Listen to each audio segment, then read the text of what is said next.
Jae-ho Kim sat alone in the dark corner of the space station bar. His drink remained untouched. His eyes, sharp and alert, watched everyone who entered. No one noticed him, and that was how he liked it. People called him the Ghost for a reason. The small device on his wrist blinked once. A new message. Jae-ho finished his drink and left without a word. Back in his small room, Jae-ho opened the message. A job offer. The payment number made him raise his eyebrows. More money than his last 5 jobs combined. Eliminate the entire Viridian Council. All 12 members. Jae-ho almost laughed. The Viridians were the most powerful alien race in this part of the galaxy. Their bug-like bodies and hive minds made them strong. Their technology was advanced, and their homeworld was a fortress. Not interested, he typed back. Jae-ho had rules. He took clean jobs. 1 target, 1 kill. No mess, no complications. 12 high-profile kills. That was suicide. 3 minutes later, his device blinked again. Open attachment. Jae-ho hesitated, then pressed his thumb to the screen. A video appeared. It showed a human colony world. Green fields, small towns. Then came the Viridian ships. They called it protective occupation, but the video showed the truth. Buildings burning, people running, Viridian soldiers rounding up humans. The video zoomed in on one town. Jae-ho's heart stopped. He knew that place. His sister Sumai had moved there 5 years ago. The video kept playing. Sumai appeared on screen, running with a small child in her arms. A Viridian soldier raised its weapon. Jae-ho closed the video. His hands were shaking. He hadn't seen his sister in years, but they had stayed in touch. Her messages had stopped 3 months ago. Now he knew why. His device blinked again. Still not interested. Jae-ho stood up and walked to the small window of his room. Space stretched out before him, endless and dark. Somewhere out there, the Viridians were taking more human worlds. Somewhere out there, they had taken his sister. He thought about his rules, about clean kills and simple jobs, about staying alive. Then he thought about Sumai. "Send me everything you have on the Viridian Council," he typed back. Within minutes, his device was filled with information. Pictures, schedules, security details. Whoever his client was, they had done their homework. Jae-ho began to pack. He didn't have many belongings, weapons mostly, hidden in special compartments that scanners couldn't detect. Human technology that exploited the blind spots in Viridian vision. Poisons that worked on their strange biology. As he packed, he studied the faces of his targets. 12 Viridian Council members, the most protected beings in the galaxy, each one surrounded by guards and security systems. The last face belonged to the Supreme Matriarch, the leader of them all. In her compound on Viridia Prime, she had never been seen by human eyes in person. Jae-ho would be the first, and the last thing she would see. His ship was small but fast. As he prepared for launch, one more message arrived. Half payment now, half when all targets are eliminated. No time limit, no questions asked. Jae-ho checked his account. The money was already there. More wealth than most humans would see in a lifetime. He didn't care about the money. He cared about Sumai. He cared about justice. Job accepted, he typed. The ghost was going hunting. Viridia Prime hung in space like a giant green jewel. Jae-ho looked at it through his ship's window. The planet was beautiful from far away. Up close, it was a death trap for humans. Jae-ho's ship approached the busy spaceport. His fake ID was perfect. His cover story was simple. A trader of rare metals from the outer systems. The Viridians loved rare metals. State your business, the port control said over the comm. Trading. I have platinum samples for broker Klax, Jae-ho said calmly. There was a pause. Jae-ho waited. His heart beat steadily. Fear was a luxury he couldn't afford. Landing pad 47. Submit to full scan upon arrival. Jae-ho smiled. The scan wouldn't find his special equipment. Human scientists had discovered that Viridian scanners couldn't detect certain materials. His weapons were made of these materials. The ship landed smoothly. Ji-ho put on his trader clothes and grabbed his case of real platinum samples. The perfect cover. 4 Viridian guards met him at the landing pad. They were tall, their hard shells gleaming green and blue. Their 4 arms held weapons that could cut a human in half. "Follow," one said. Ji-ho followed. The spaceport was full of different alien species, but few humans. Those he saw kept their heads down, moving quickly, eyes on the ground. Slaves in all but name. After the scan, which found nothing as expected, Ji-ho was free to move around the trade district. He needed information. He needed help. Most of all, he needed access to the upper city, where the council members lived. For 3 days, Ji-ho played his role. He sold some platinum, made contacts, listened to gossip. On the 4th day, he found what he needed. In a small food place that served human meals, he met Hejun. The man served drinks to the few human customers. Ji-ho watched him for an hour. Hejun moved like someone who saw everything, but wanted to be seen by no one. "You're new," Hejun said when he brought Ji-ho's drink. "Just arrived. Business is good." Hejun nodded. Business is always good for those who work with the bugs. Ji-ho looked around carefully. And bad for those who don't. Hejun's eyes narrowed. Very bad. He leaned closer. "You're not a real trader." Ji-ho didn't react. "What makes you say that?" "Your hands. Too smooth for a metal trader. Too steady for someone on their first visit to Viridia Prime." Hejun put down a small data chip next to Ji-ho's drink. "Whatever you're really doing here, you'll need this. Map of the upper city security patrols." Ji-ho didn't touch the chip. "Why would you help me?" Hejun rolled up his sleeve. A scar circled his wrist where a control band had once been. "I serve a mid-level Viridian official. I hear things. I see things. I've been waiting for someone like you. I could be anyone. I could report you." Hejun smiled without humor. "We both know you won't." Ji-ho took the chip. "I need more than maps." "I know. That's why you'll meet me tomorrow at the East Water Processing Plant. I have friends. People who want the bugs gone." That night, in his small rented room, Ji-ho studied the data. The chip contained more than maps. It had names, schedules, and security codes. Most importantly, it had detailed information on Councillor Vrex, Minister of Colonial Affairs, the man who had ordered the attack on Sumis colony. Ji-ho's first target. Tomorrow, he would meet Hejun's resistance friends. Tomorrow, the real work would begin. The ghost was on the hunt. The East Water Processing Plant was huge and noisy, perfect for a secret meeting. Ji-ho arrived early and watched from the shadows. No signs of a trap.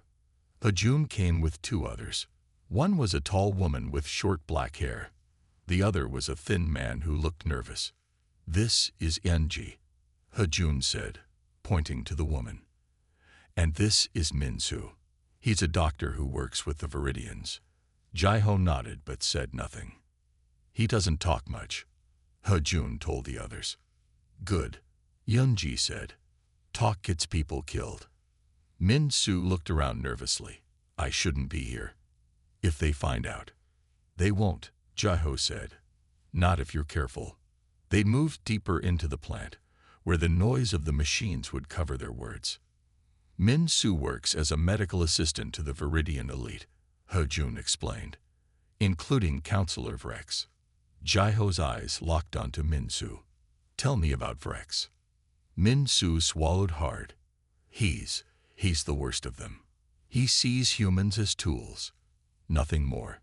He ordered the attacks on 3 human colonies in the past year. "I know," Ji-ho said. "I need to get close to him." Yunji laughed. "Impossible. He never leaves the upper city. His security is the best on the planet." Ji-ho waited. Min-soo spoke again. "But there is one time." Once a month, he visits the Temple of Ancestral Wisdom. Alone. It's their tradition. Even council members must pray alone. Jai-ho nodded. When? Tomorrow, Min-soo said. Dawn. Later that night, Jai-ho prepared. The temple was on the edge of the upper city. Getting in would be hard. Getting out would be harder. But Jai-ho had something the Viridians didn't expect. Human stealth technology that exploited a weakness in Viridian vision. Their eyes couldn't see certain light patterns. Jai-ho's suit bent light in exactly those patterns. Dawn came. The temple stood on a high hill, its green crystal towers catching the first light. Jai-ho watched as Vrex's transport landed. The counselor stepped out, his green shell gleaming with gold decorations. His 4 arms were covered in jewels that showed his rank. Security guards checked the temple, then moved back to positions outside. Vrex entered alone. Jai-ho moved. His suit made him almost invisible as he slipped past the guards. Inside, the temple was quiet and dark. Vrex stood before a large crystal, his head bowed in prayer. Jai-ho took out a small device. Not a weapon, not yet. First, he needed to scan Vrex's biology. Each Viridian was slightly different. The poison had to be perfect. The scan was done in seconds. Jai-ho put the device away and took out a thin needle. The poison was clear and quick. It would look like natural causes. One step forward, then another. Jai-ho was 3 steps behind Vrex when the counselor spoke. I know our security is good, Vrex said without turning. But I can feel the air change when someone enters. Jai-ho froze. Are you here to beg for your colonies? Vrex continued. It won't help. Your kind serves us now. That is the natural order. Jai-ho moved fast. Before Vrex could turn, the needle went into the one soft spot on a Viridian's neck. The poison entered. Vrex gasped once, then fell. Jai-ho caught him before he hit the ground. Gently, he placed Vrex back in a praying position. The poison would break down in minutes. There would be no trace. To anyone who found him, Counselor Vrex had simply died while praying. A natural death. Jai-ho left as quietly as he had entered. By the time the guards found their dead master, the ghost was already gone. 1 down, 11 to go. News of Counselor Vrex's death spread quickly through Viridia Prime. The official story called it a natural passing. Jai-ho watched the reports from his small room in the lower city. The Viridians did not suspect murder. Their hive-like minds could not imagine one person killing another for gain. They think he just died, Hajum said when they met at a busy market. They have no concept of assassination. Jai-ho nodded. That will change soon. Over the next 2 weeks, Jai-ho struck twice more. Counselor Thraz died in her sleep, the same poison in her system. Counselor Krill collapsed during a public speech. Again, no evidence was found. The deaths looked natural. By the 3rd death, the Viridians grew suspicious. They're scared, Min-soo told Jai-ho during a brief meeting. 3 council members dead in such a short time. They're starting to think something is wrong. Jai-ho knew his window was closing. I need to speed things up. Who's next? Min-soo handed over a data chip. Counselors Zex and Vren.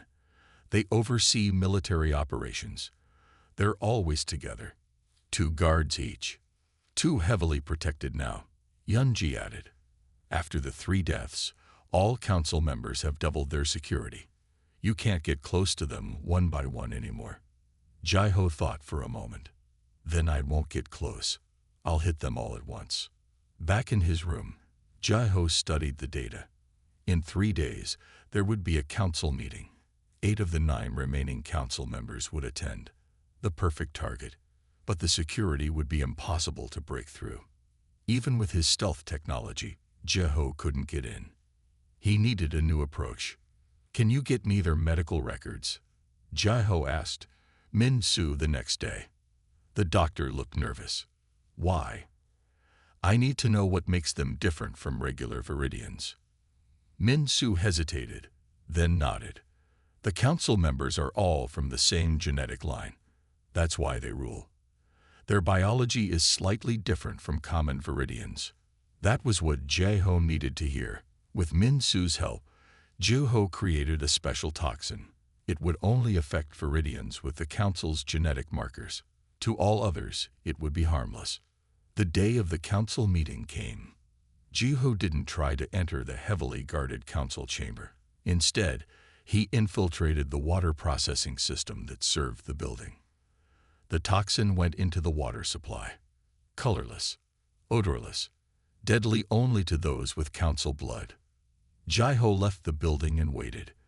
3 hours later, alarms sounded throughout the upper city. Emergency vehicles raced toward the council chamber. 4 dead, Ha-jun reported that night.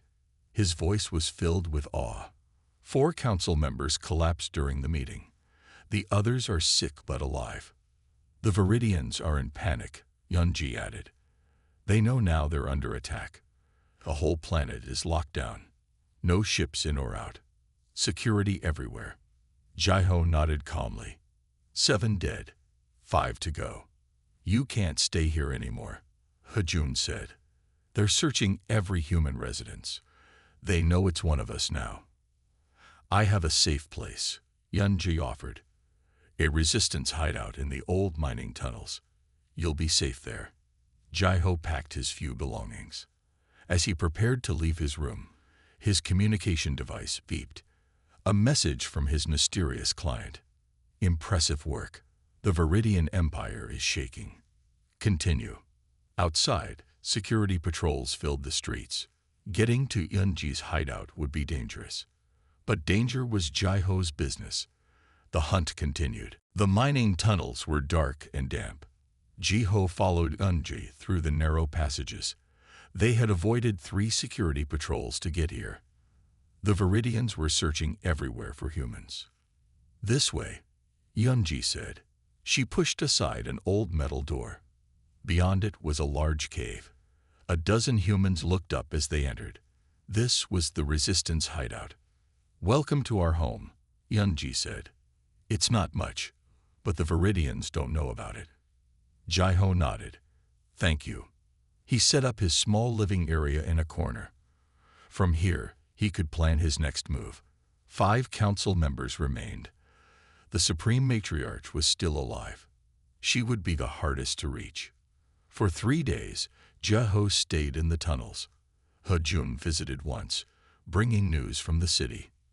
The Viridians are afraid, Ha-jun said with a smile. For the first time ever, they fear us. They've doubled the guards at all important buildings. The remaining council members are in hiding. Jae-ho watched Ha-jun carefully. Something felt wrong. Ha-jun was too excited, too happy.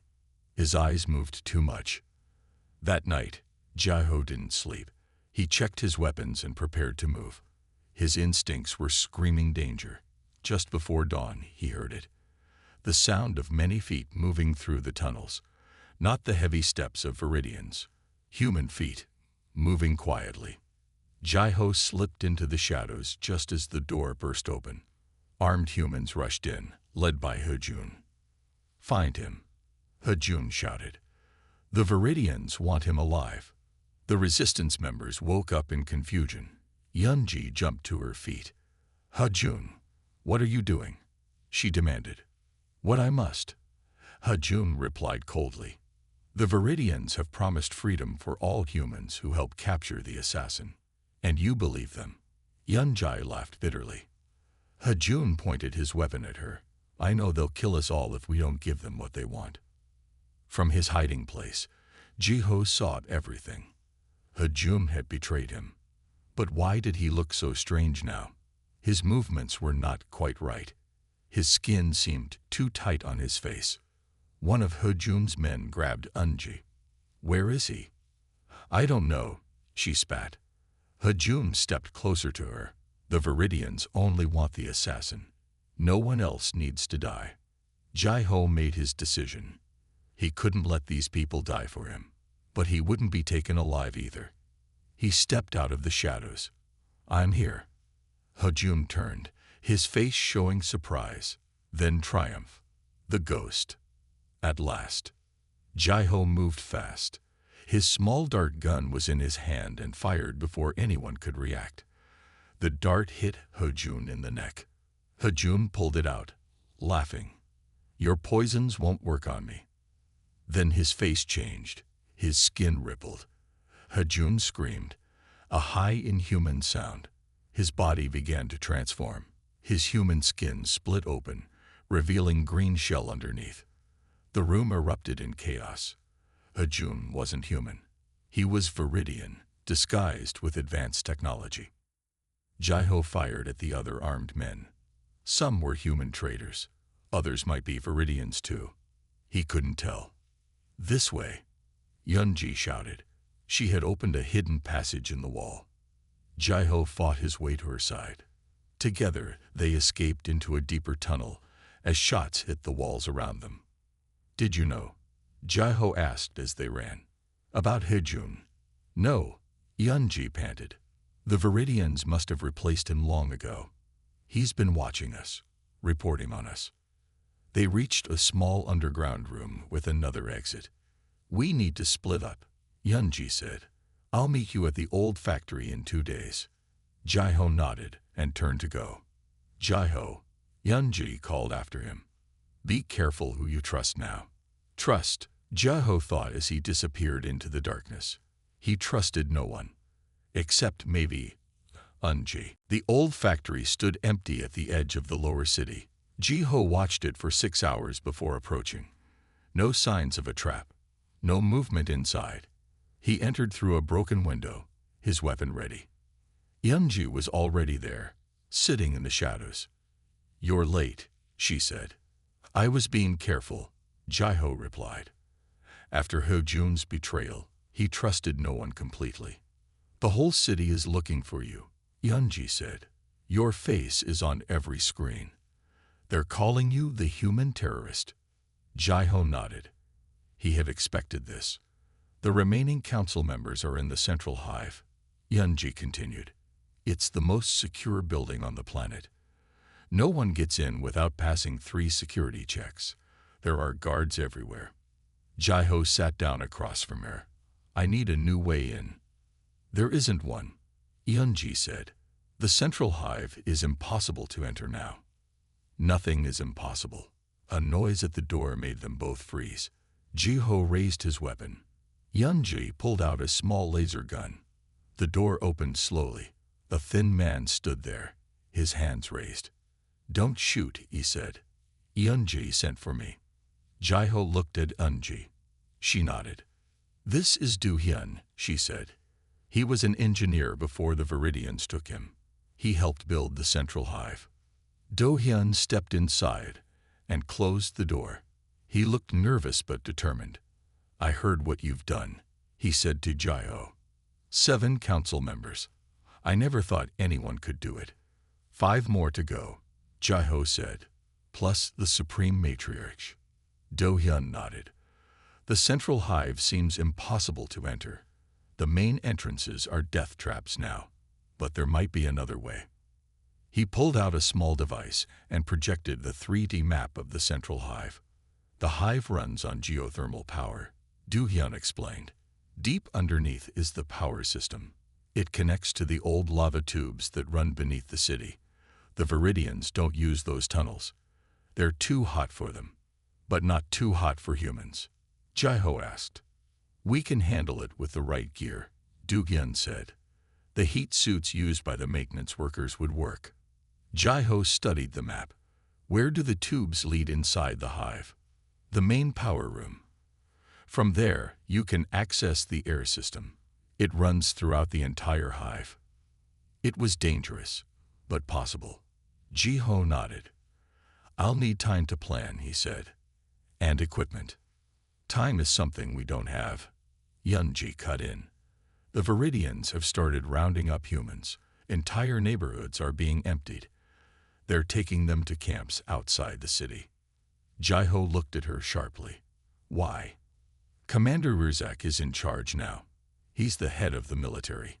He believes all humans are part of your plot. He wants to question everyone." "Ryuzak," The name was on Jai-Ho's list, one of the 5 remaining council members. "How long do we have?" Jai-Ho asked. 2 days, maybe less, Do-hyun said. "They're moving fast." Jai-Ho made his decision. "I need heat suits, weapons that work in high temperatures, and detailed maps of the lava tubes." Yeon-ji nodded. "I can get those. I'll guide you through the tunnels," Do-hyun offered. "I helped design the system. I know the way." Jai-Ho looked at them both. He was still not sure if he could trust them completely, but he had no choice now. "One more thing," Jai-Ho said. "I need to know where they're keeping the human prisoners. All of them." Yeon-ji gave him a curious look. "Why?" Jai-Ho's eyes hardened. "My sister was in one of the attacked colonies. I need to know if she's alive." The hunt had become personal now. Not just for revenge, but for family. The lava tubes were hot and narrow. Jai-Ho, Yeon-ji, and Do-hyun moved slowly through them. Their heat suits protected them, but walking was hard. Sweat ran down their faces inside their masks. "This way," Do-hyun whispered. He pointed to a small tunnel branching off to the right. "This leads to the power room." Jai-Ho checked his weapons again. The special coating would protect them from the heat, but for how long? They needed to move fast once inside. After an hour of crawling through tight spaces, they reached a metal grate. Beyond it was the power room of the central hive. Do-hyun worked quickly to cut through the grate. No alarms sounded. The Viridians never expected anyone to come this way. "The air ducts are through that door," Do-hyun said once they were inside. "They'll take you up to the main levels." Jai-Ho nodded. "Stay here. Guard our exit.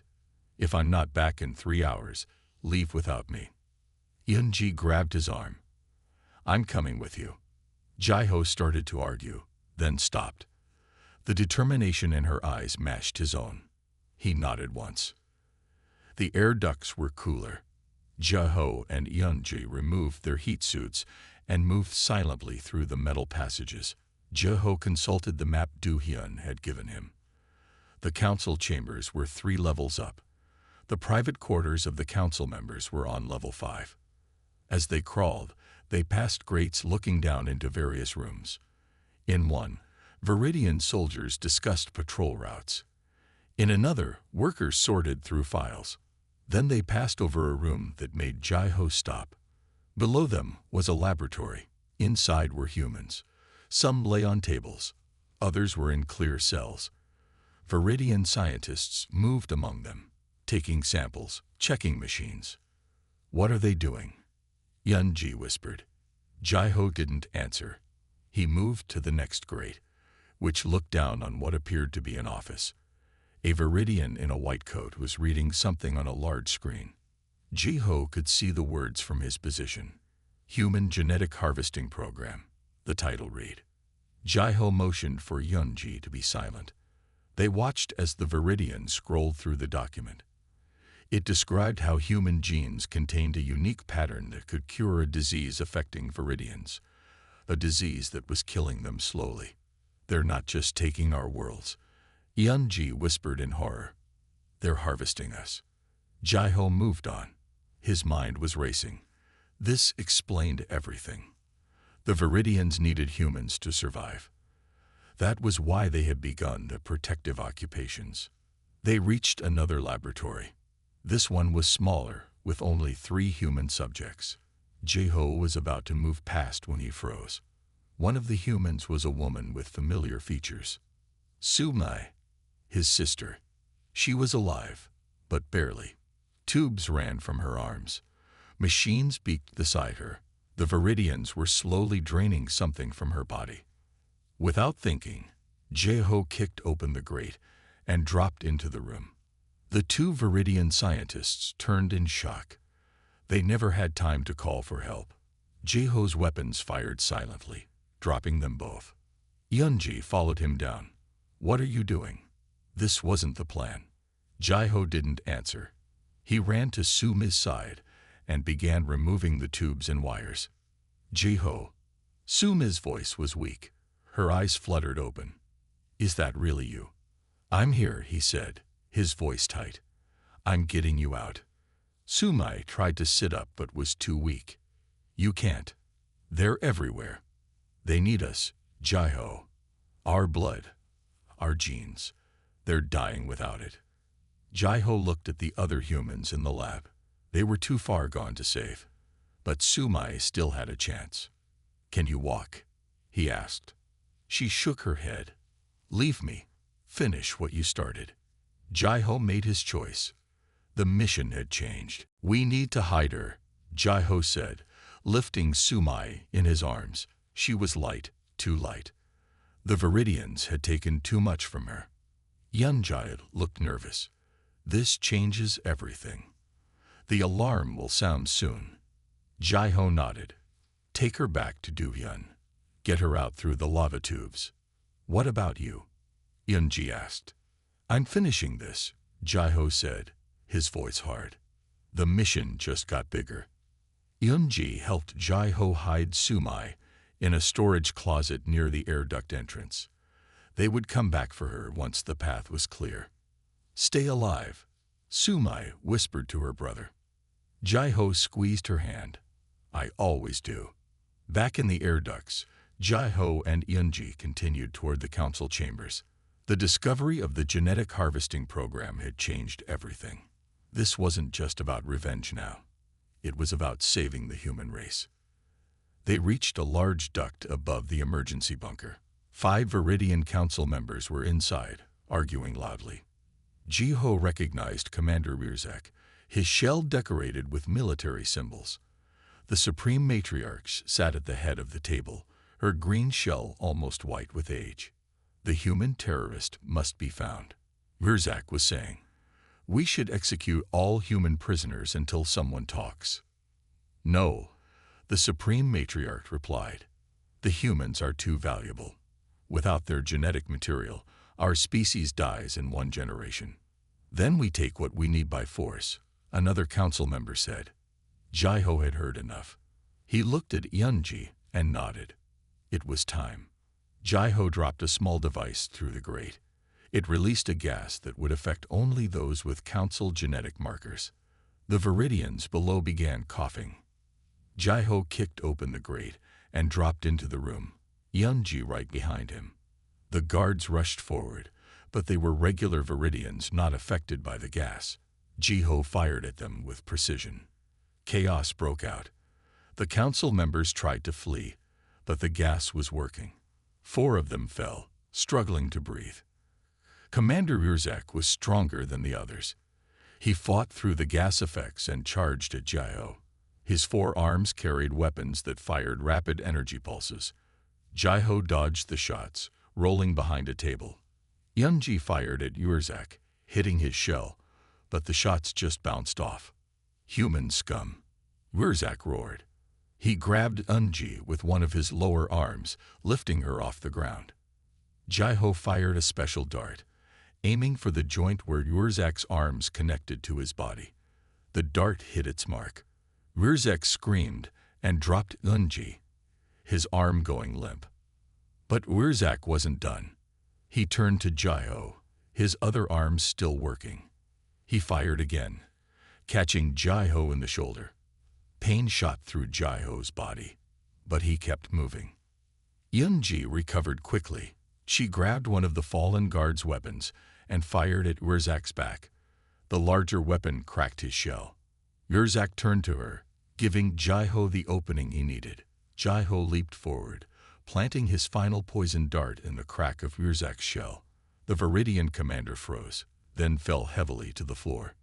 Jaiho stood, breathing hard. His shoulder burned, but he ignored the pain. 5 more council members lay dead or dying.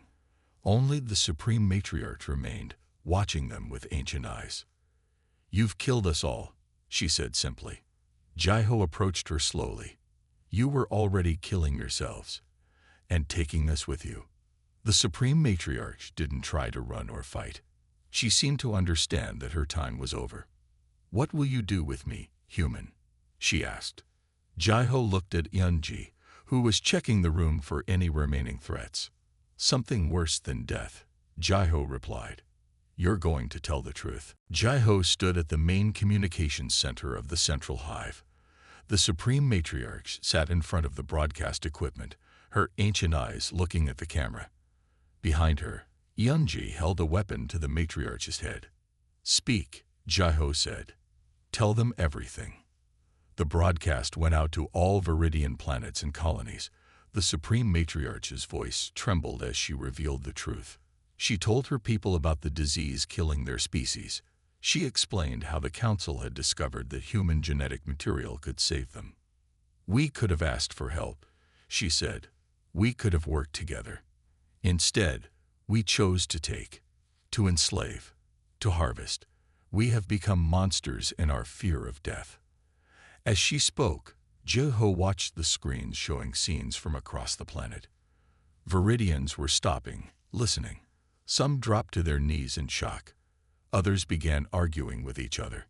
The matriarch continued, explaining how the Council had hidden the truth from their own people, how they had lied about the human threat to justify the invasions. "The human before me has killed most of the Council," she said. "He came for revenge. But he showed me mercy to speak the truth, something we never gave to the humans." When the broadcast ended, Jai-Ho turned to her. "Now what happens is up to your people." It didn't take long. Within hours, the lower castes of Viridians began to rise up.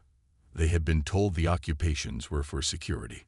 Learning they were for harvesting humans, a crime their culture considered unforgivable, sparked immediate revolt. Jai-Ho, Yunji, and Du-Hyun used the chaos to escape the central hive. They made their way back to the power room where Sumai waited. "We need to leave the planet," Jai-Ho said. Now, the spaceports were in chaos. Viridian security forces fought against rebels from their own species. No one paid attention to 4 humans making their way to a small transport ship. As they prepared for launch, a message came through on Jai-Ho's device. His mysterious client again.